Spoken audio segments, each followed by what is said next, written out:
What's your favorite kind of cookie to make? I'm a big fan of gingerbread. I love turning out the exact same shape over and over and over and over. You don't even have to be an artist to make gingerbread cookies come out just right. But the best works of art don't come from a mold.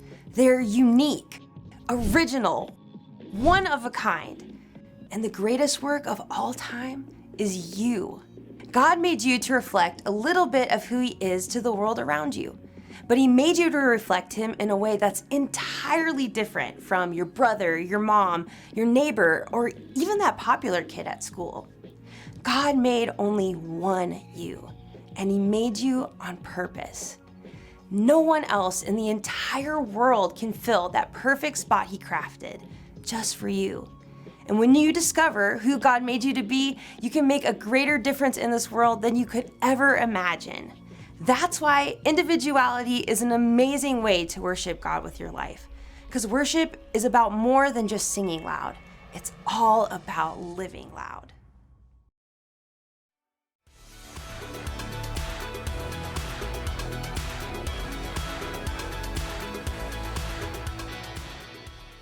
Hey everybody, I'm Graham, and I've got to say I'm super excited about today because we are talking about one of my favorite things. Candy! Have you ever been to one of those candy stores that lets you put all of your favorite candies into one little bag? You can mix your jelly beans with gummy bears and top it all off with a handful of M&Ms. The M's stand for mmm. And it's all made only for you. Your one-of-a-kind candy bag. Everyone's different after all. Some of you may like hot candy. Ha ha ha ha ha ha ha ha. Or maybe sour's your way to go.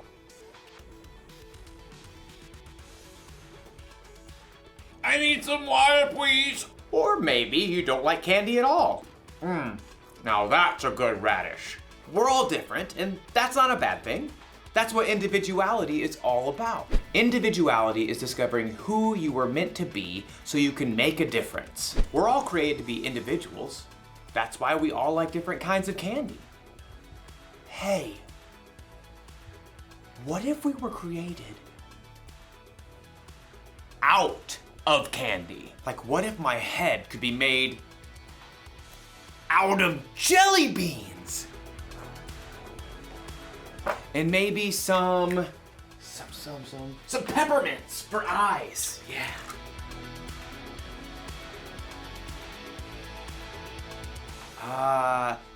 Laffy Taffy nose.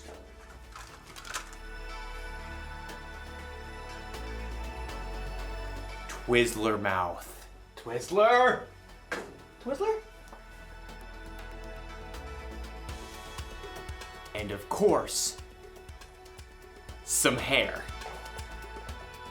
Looks just like me. Okay, maybe we weren't created out of candy, but we were created.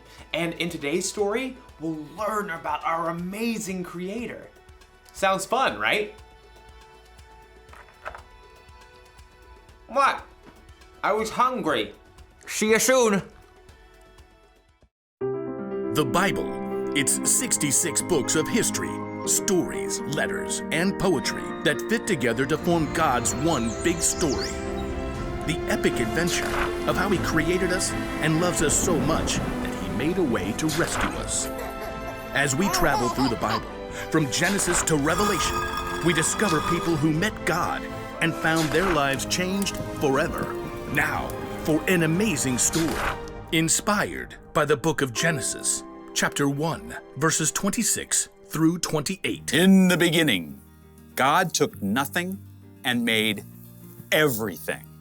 From darkness, God called out light. God poured out waters and stretched the sky far overhead like an unpainted canvas.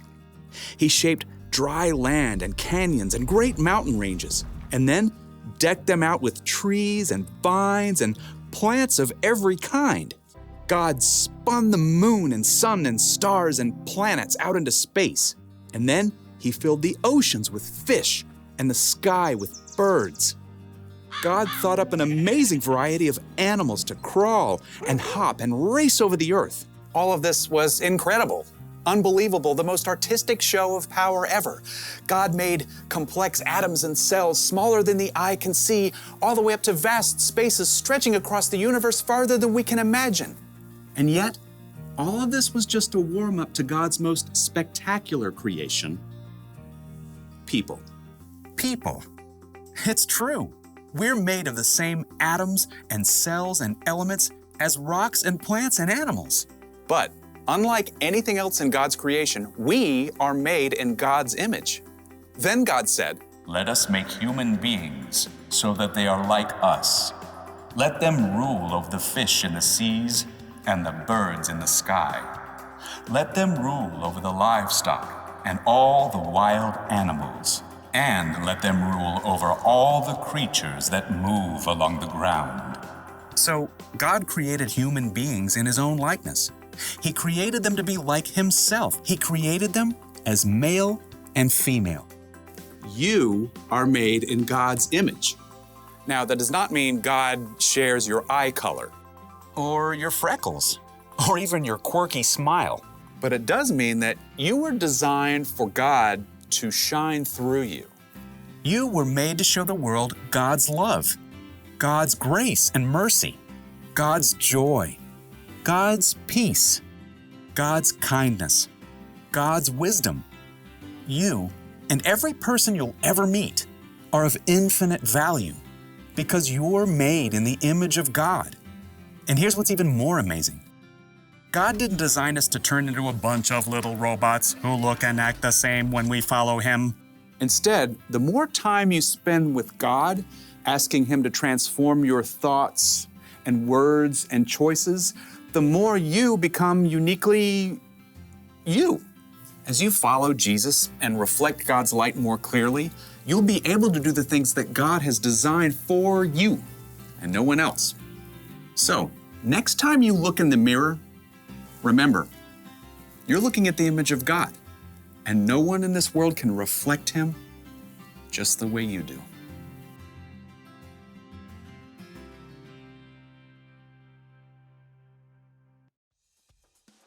When God created the world, he saved the best for last. People. He made us to be like him. He made us in his image. Maybe that means God looks like us. Or maybe it means God made us with different qualities that could only come from him. Maybe God made you creative, like he's creative. Ooh, or maybe you're really smart because a smart God made you that way. You could be patient, or kind, confident, or peaceful. And you could top it off with a handful of joyfulness. God is all of those things, and he's given them to each of us in all kinds of different combinations. So here's the one thing to remember today. You were made in God's image. Only you were made the way you are. You're one of a kind. There. I'm done with my new candy self-portrait. What do you think? Not bad. I look delicious. I'll see you next time.